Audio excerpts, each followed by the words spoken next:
New Year's Evil! Happy New Year's Eve, everyone, or to us horror fans, New Year's Evil.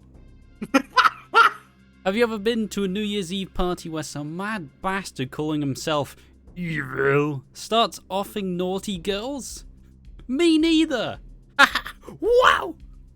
It's like if you take Hitman and pair it with a jilted, slightly insane husband of a sexy and provocative TV personality, Blaze. She's been grinding her way up through the new wave and punk rock scene in order to catch her big break.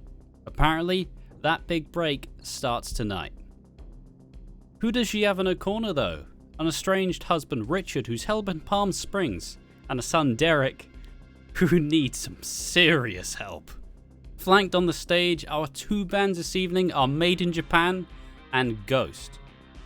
Initially, we find out that we're faced with another motiveless killer. Not faceless this time, as he swaps outfits for each kill. He plans on killing one naughty girl at the stroke of midnight in each US time zone, with the final girl being our favourite stage host, Blaze. Man, this movie's 80s as fuck. Who is our killer? Call me Evil. That explains it. Pop a cork and throw some shapes. It's New Year's Eve, and we're feeling a little New Year's Evil! There's a reason I've been made to do all of them. We are Easy Entertained, the channel dedicated to immortalising our favourite and least favourite pieces of media. I'm your host Ash, and I'm joined by Slater.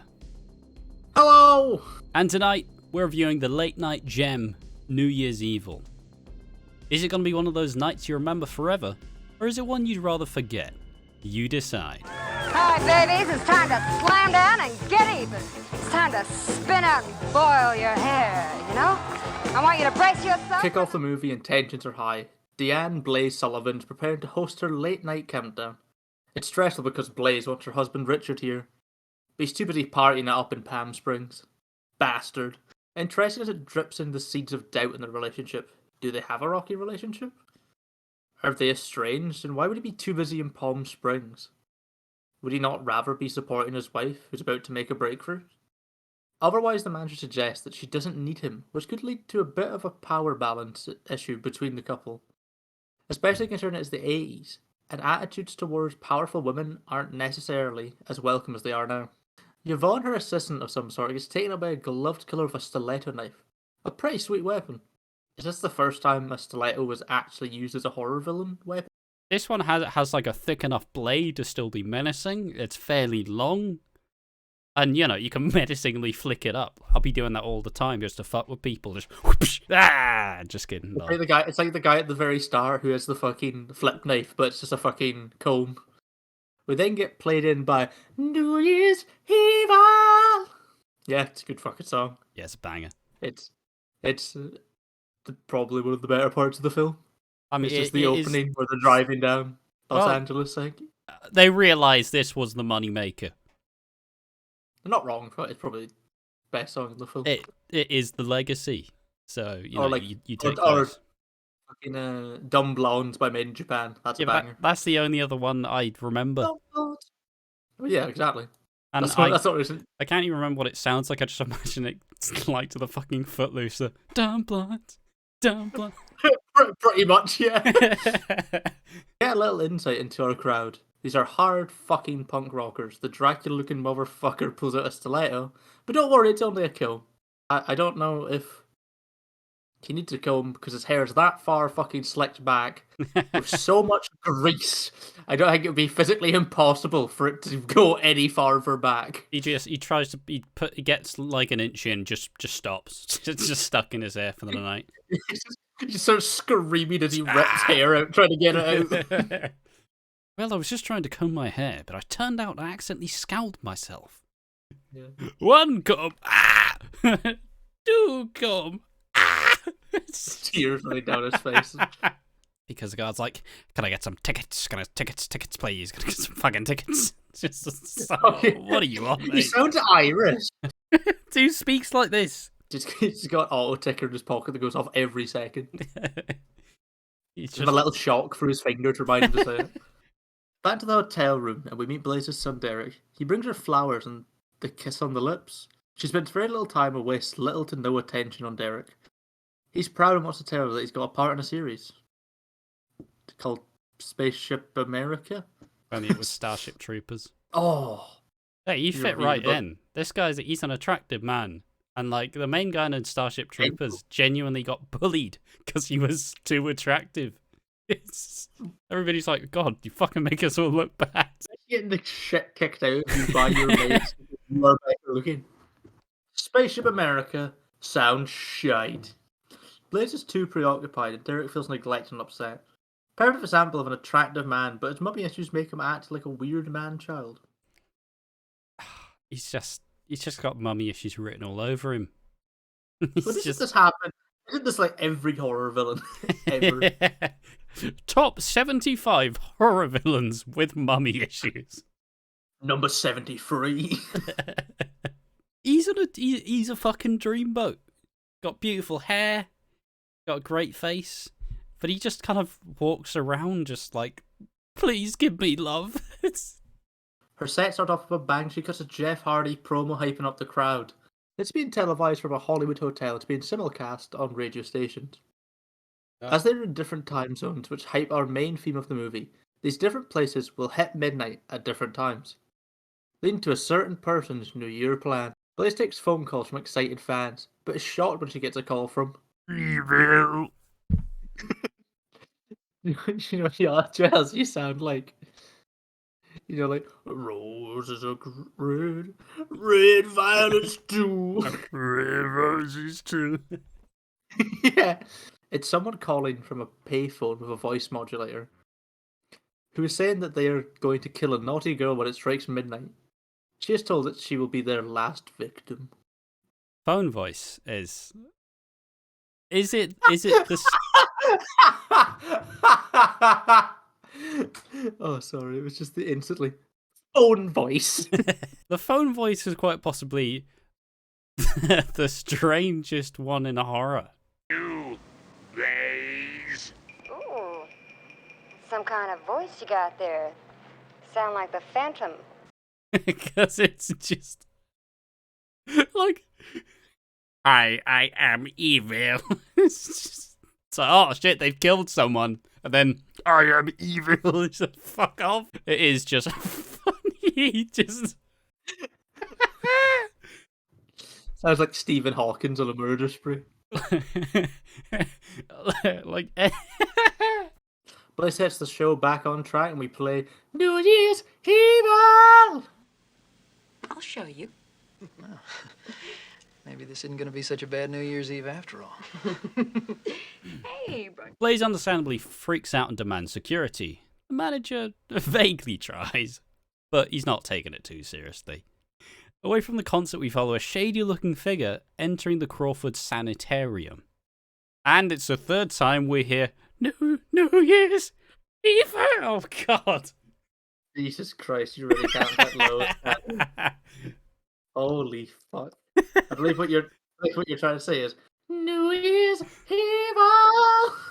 A funny little montage of all the sanitarium patients jamming out to New Year's Evil. The best bit is where this patient is dragging around this, like, push cart on this table, and then a guy, like, lurks from the side. It's like the clip of the cat where he, like, leans out of the cupboard and, like, smacks the other on the fucking head. Where he's, like, angling the shot.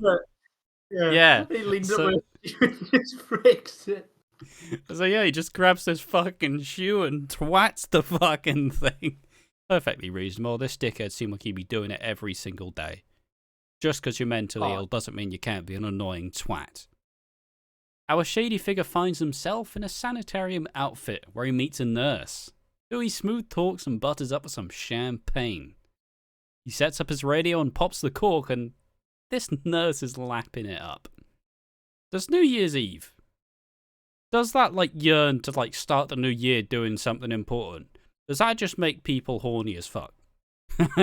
They just want to be loved. Just love me. Well, no. Love me when New Year strikes, please. Anyone.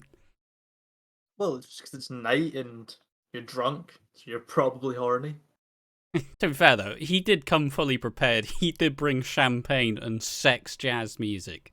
No, he brought New Year's Evil, and that's the problem. He brought New Year's Evil and sex jazz music. That's like a... I'd shag him, I don't even have sex with women. Hey, that's my line!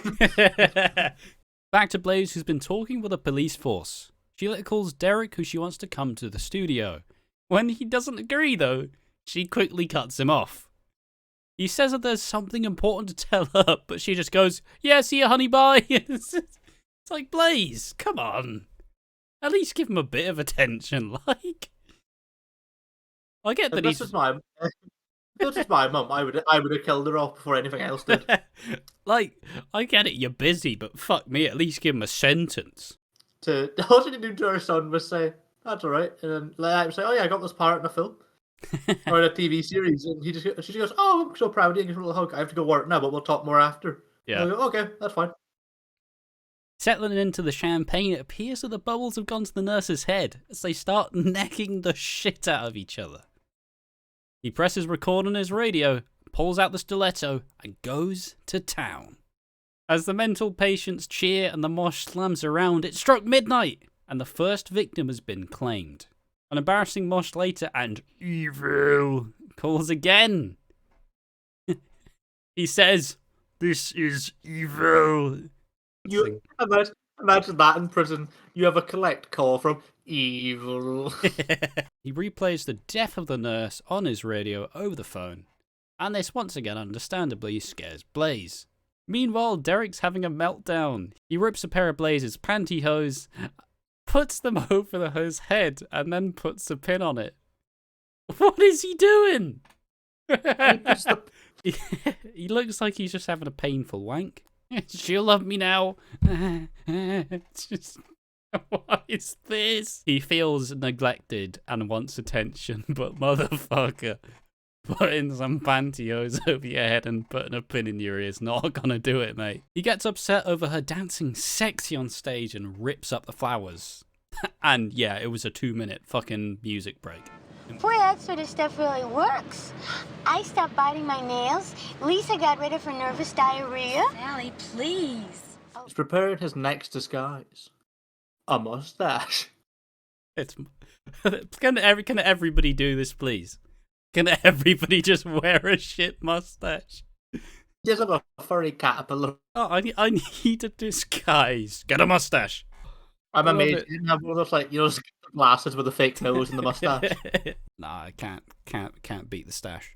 Blaze, meanwhile, gets told of Evil's first victim, which sets her off crying. Evil enters a club mustached up. What is he even supposed to be? A mustache, slicked back hair, and a suit? Is he a pimp? Or is he the weird love child of Sean Connery and Patrick Bateman? He looks like every 80s like mobster character in one. He looks like McConaughey and fucking shit. One of them. A reference game on point. Matthew McConaughey and who? Come on, we need a name. I don't know. Bet you do understand what I'm saying though. Sean Connery and Patrick Bateman. Nope. Not at all. So, the only thing he has that looks like Sean Connery is a mustache. Nah, he's got the eyes as well, I swear.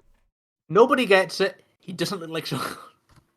They set their sights on the airhead blonde, who plays the role perfectly. When I think of the airhead's character type, I think of this voice. Meanwhile, the detective tells Blaze that she needs to keep Evil on the line so much to have him slip up. And we figure out that he's going to kill 3 more times. It's a really weak, like, kill count. Yeah. I was, because, you know, I didn't fucking think about, I don't know American time zones. They're all shite. Well, fuck your time zones. I don't. I do wish they showed him getting on a plane and flying to Hawaii to kill someone. So. And his outfit is just a Hawaiian shirt. Evil manages to coax the airhead outside, but she's with her friend. Sean Bateman gets very frustrated by the airhead because she keeps wittering on. She doesn't shut the fuck up. You write like such an old man. She brings up TM, Transcendental Meditation, which helps her not bite her nails and helps her friend get rid of her nervous diarrhea. I feel like everybody's got that friend who just brings up the one fucking one of the most embarrassing things about you. Why are you dropping your mate in it? All right, if she's got nervous diarrhea, let her manage that by herself. She doesn't need you fucking cutting in there. You little dick. You've got on a night out with your mate. They've met some random guy who they want to fuck. And she's bringing up your nervous diarrhea to them. And then in about 3 seconds, oh, what's that smell? You always bring it up. Oh, Lisa, not again. It makes me nervous. This all takes far too much time, so he pulls over at a petrol station and tries to get his midnight kill. With 5 seconds remaining, he pulls out a bag with a comically large amount of weed in it and chokes her to death. Like, it is one of the strangest deaths I've ever seen. It's because he just pulls out, like, hey, you want some weed? I got some great Colombian shit. Pulls out this huge bag and then goes, yeah, sniff it, and just moves it closer and closer. Yeah, sniff it, bitch. And then wraps that bitch around. Doesn't even take out the weed. So she's getting strangled and the weed's just bouncing about in the bag. Would that bring you back to life? That's what Evanescence has got to do with this. The fucking feel of a nugget of weed on your tongue just go, fuck, get me out. Oh, that would be vile. Yeah, that's kind of worse. It could be a bag of coke, actually. I think that would be worse. Bath salts, just, I'm alive. Start trying to bite your way out of your own bath salts. I've been suffocated by a bag of weed before. What? I turned around, just grabbed my head and pushed it into this massive fucking bag of weed. You don't have a weapon. So I just fucking inhaled. I was like, holy fuck, that's good shit. Yeah. It's just the have a weapon. That's always buckled me when I remember it. The friend comes out of the store looking for the airhead, but she finds one of her shoes, following it to the back of the store where the bin is. She lifts up on the bin lid and sees Evil staring at her, laughing with a lighter in his hand. I think it's the best kill of the film. It's so fun. It's not even a kill, really. It's just like the little lean up and the smile as he flicks the light on. Oh, it's so beautiful. Like, they sandwiched two fucking hilarious kills in the span of about 5 minutes. He strangles her to death before calling Blaze to inform her of his recent kills. Following the funniest part of the movie, with the saddest part of the movie by a country mile, as he gets into the car and gets rid of the mustache. The cops are on the case as they find the bodies hidden in a play park, one tied to a swing and the other perfectly slides down the slide. Physics. It's just... because the cops go investigate. She's not down the slide initially, but the second the cop leans down, she fucking goes, fucking slides down. See, I failed physics, but I don't think that's how it works. Greetings, asshole. A man of God, not a man of violence. Jeffrey Dahmer runs into the most aggressive bikers. They flip him off beforehand, but he gets distracted and just runs 2 of them over immediately. He already... Why did he dress like a priest, of all things? He dressed up as a priest for the next kills. Like, all he had to do was focus on the road when he knows there's these fucking gang of bikers ahead of him. Don't crash to their arse. A chase ensues all the way to the drive-in cinema. Evil decides to ditch his car, which is the right move because the bikers start raining shit in. The main biker approaches, to which Evil says, "I'm a man of God, not a man of violence." And then he stabs him with a knife. It's so good. Hauling ass out the drive-in, he takes the girl and heads off. Brandishing the knife to terrify the girl, he drives till he runs into some partygoers, where she manages to make an escape. Into the woods, and we get the funniest looking chase scene. He's doing the run that you do where you don't really want to run, so you just kind of awkwardly like hobble forward. I don't know what else it is. I don't know if it's like the hair bouncing up and down, but I also think he's got this like really determined like smirk on his face. No, like he hears her in the distance and he smiles. It's just... They run to a baseball ground. He starts hitting the bleachers to try and tempt out the girl, who's hiding under the shed. It's really not a good hiding spot. See, in this situation, why would you stop running? You know, if it was me when I was actually running, you know, fuck me, I'd sprint. But I guess, fair enough, if it was me now, I'd be like, oh, fucking hell. No, but in that situation, so, like, you would run no matter what. Yeah, like, the fight or flight would kick in and you'd be fucking screaming. See, when you stopped, you'd probably have a heart attack. Yeah. Oh, fucking hell. Oh, here we go. Oh, I'm not 50 yet, but I may as well be. Oh. See you soon, Dad. He tries to drag her out of there, but he's interrupted by the cops. She's safe. Lieutenant makes an announcement at the hotel, saying that the floor has been sealed off from outsiders. The psychologist briefs Blaze about why they need to be so secure. But we cut across to Derek in... What an outfit. He's still wearing the same suit from earlier. He's got the red pantyhose and the pin in his ear. But he's got like some fucking Frozone shades going on. See when George Lucas first tried to pitch fucking Darth Maul. Man alive, he needs some help. Evil makes his way to the hotel and tricks a guard into getting in. He smashes a brick over his head and steals the uniform. He's made his way in and proceeds to find the big trunk that he seemingly left here earlier, right next to the lift controls. Blaze is briefed over the cop being smashed in the head, and she now has an armed guard. The same armed guard that nearly shoots Derek.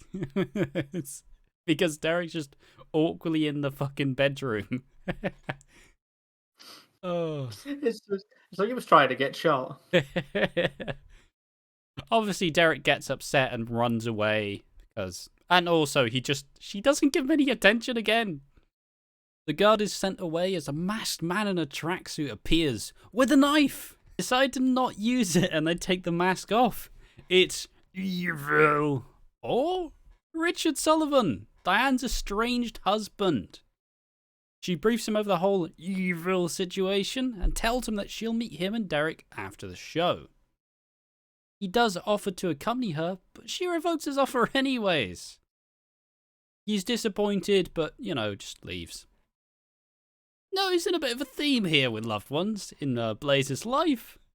She fucking neglects them all. The cop isn't buying this, sudden guest and asks Richard how he got in. And his alibi is checked and they soon realise that he's lying. Richard proceeds to mess with the lift as we learn a little bit more about Diane's husband. The manager, Diane's bodyguard and the lieutenant explain the journey that Richard has been on to get here, and that he was once a patient at the Crawford Sanitarium. Instant replay. Miracle of modern technology. Diane and her bodyguard enter the lift and start making small talk, but Richard is watching and starts to fuck with the control panel. It gets him hurling down to the bottom. Evil kicks the bodyguard in the face and drags him out of the lift, leaving the married couple alone. Richard tells Blaze that tonight the show is going to go on without you, pulling the radio out and replaying the audio of his last kill. He explains that he is evil, and we hear his explanation as to why he's doing this, and perhaps some inkling into why he was in the sanitarium in the first place. He says that he's fed up, and she's just like every other lady in his life, how she flirts and acts with other men. Derek has also told him that Blaze tried to turn him on. Derek, buddy, that's on you for wanting to shag your mom. Yeah, and that led me to go, has Blaze been trying to turn Derek on? I don't think so. If anything, she's been trying to neglect him, not turn him on. He has abandonment issues. Oh. Yeah. Neglect me again, mother. Oh, mother. Oh, mother, neglect me so. Yeah, like that's on fucking Derek. Like that's not. You know, you can Yeah. say she's been a shit mum. You can say she's been neglecting him. You can't say she's trying to turn him on though, Derek. That's on you. That's some Freudian shit right there. Just because he likes to stick his head in her pantyhose doesn't mean she likes it. What we didn't in the deleted scenes, we see him having a big whiff. Have a whiff. How does Richard respond to this? It's not nice. He describes women as manipulative, deceitful, immoral, and very selfish. Then moans about how he has to beg for his allowance. This monologue has prompted so many more questions, for fuck's sake. Like, so are they together? Does he not have a job then? I feel like he doesn't have a job. I mean, he just gets an allowance from her. Yeah, because you know she's the big boy. He's also mentally ill in some form, I guess. Like, Well, yeah, he he was was in in a sanitarium. yeah, it's not like she's not gonna know that. Like, she's a fucking husband. Like, there's a lot of interesting angles to go in, but it's just like, what the fuck? It's such a messed up dynamic. And here's mummy problems number 74. Richard tells her how Derek auditioned for a serial without flaunting the fact that he was Blaze's little boy. And he managed to get the part too. That's all he's wanted to tell his mum all night. Yep, one sentence. I got the part, Mum. That's all it needed. See this whole fucking scene. Every incel on the planet would be cheering him on. Fucking incels, man. Women are all hateful and deceitful and selfish. They never respect me. Spineless coward number 3. Make me beg for your money. I just, like, it's good. It's a great, delivers it well. It's interesting, raises more questions, but for fuck's sake, why do incels have to ruin everything? Richard handcuffs her to the underside of the lift and wants to send her all the way up and all the way down. She gets all the way to the top where she sees the corpse of Yvonne. Also, at some point during this little rise up in the lift, two people have also gone into the lift. And it only stops about 4 seconds when the body appears. Then it just comes straight back down. So I don't know, like, when he gets the time to get in the lift. Blaze is sent flying down, but before Richard can continue, the police start shooting at him. He preempts this by firing some pot shots first. The police hit the control panel, which allows Blaze to survive. Richard sprints away from the cops all the way to the roof when one's cornered. He puts his mask on and dives off the side of the building. Oh, it's so funny the way he falls. Yeah, he just. That's all right. It was the 80s, and it was the start of the 80s. Oh, He yeah. hadn't really figured out how to make people falling off buildings look legit. Derek mourns his dead dad, but also steals the mask he's wearing. Which is the worst mask in horror, arguably. Well, I don't hate the mask. It's just, who the fuck made this shit? Like, what is it? I really do not know. Also, my main issue with this mask is he wears it for about 5 minutes total. Yeah, like like he had the mustache, he had the priest to get up. Like, Yeah. fucking just wear a mask. Yeah, like, why is he not just wearing... I mean, to be fair, he is needing to convince people. You can't exactly flirt with someone and go, hey, baby. Wearing that fucking mask. You want some champagne? Can you get me a straw, though? Put it through the nose hole, please. The lips don't work. Please? Yeah, point is, it's a really... I like the mask. Basically, if there were more sequels, it would be fun to see the mask more, but This would never get a sequel. Isn't that like evidence? Oh yeah, it's evident. It has his blood on the He just fucking swipes thing. it. It seems to set Derek off, and as Blaze is stretchered away in an ambulance, we look in the front seat and we see Derek wearing the mask, having just murdered the driver, and the radio announces midnight in Honolulu time zones. It's a very interesting way to end the film. Like, when did Derek kill the driver? Like, it's been like 4 seconds. Yeah, and the whole crowd were crowded around the ambulance seeing Blaze get taken in. Are they not seeing this dead body in the front seat? Well, it's hidden under the window. Did he fucking steal his dad's knife as well? Also, I've never been in an ambulance, but I know how they look because I've watched fucking that like 999 shows. You fucking see when you get an ambulance, you always look at the driver like instantly as you pull someone in, you know. Yes. Surely you see that mask and you go, "Who the fuck are you?" Wait, hold on. And of course, there's only one proper way to play out the film. As the credits start rolling, we get the 4th and final New Year's Evil.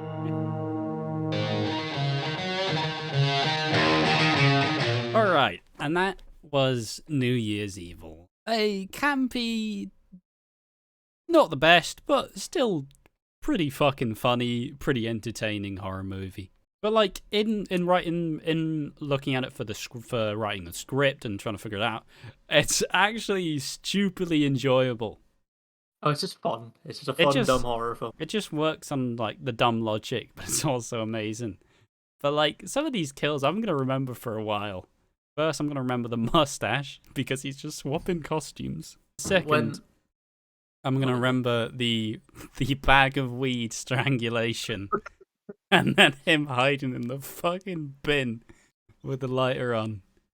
Like, yeah, that's what I think of when I think of this film. Is I think of him just like the smile in the dumpster with the lighter. Should you watch New Year's Evil? I'd say so, especially at the time of year. It's an hour and a half long. It's just a bit of fun. I'd say it's definitely worth a watch if you enjoy just kind of like 80s slasher films. Like, it's kind of just a bit of fun. Yeah, plus it's nothing to take too seriously. Yeah, plus it has that vibe. It has the fucking like grungy punk rock, like new wave scene. You know, it's a film you wouldn't get today because it just wouldn't work.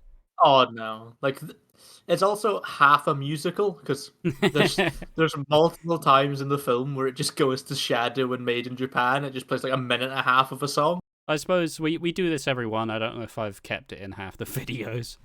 Where does it rank among all the movies that we've done on Easily Entertained? Where it would be. If we essentially take, I'm pretty sure currently the list is obviously Terrifier's number 1. Toilet Ass. I think Toilet Ass is number 2. Then you had Black Christmas and Silent Night combined as number 3. Yeah. So is it the last in this list? Yeah, probably. Probably so far. But that doesn't mean it's bad. It just means that not every film can be a 9 out of 10 or a 10 out of 10. You've got to enjoy the 6 or 7 out of 10. And I enjoy a good 2 out of 10 quite often as well. Oh yeah, definitely. I think they just wanted to write a fun punk rock horror film, and that's what they did good. They did it well. Nice little juxtaposition as well, because he's not like he's not a charming boy. He's scoring at every instance. Yeah, no, I do like Richard. He's a good villain. Yeah. I wish they had made a sequel with Derek. I do not. Actually, no, I do. That would be fucking hilarious. And with that, we have been easily entertained. I've been Ash. I've been Slater. And Happy New Year. Happy New Year, yeah. Woo! Haha! Wow! Yay. Join us in 2023.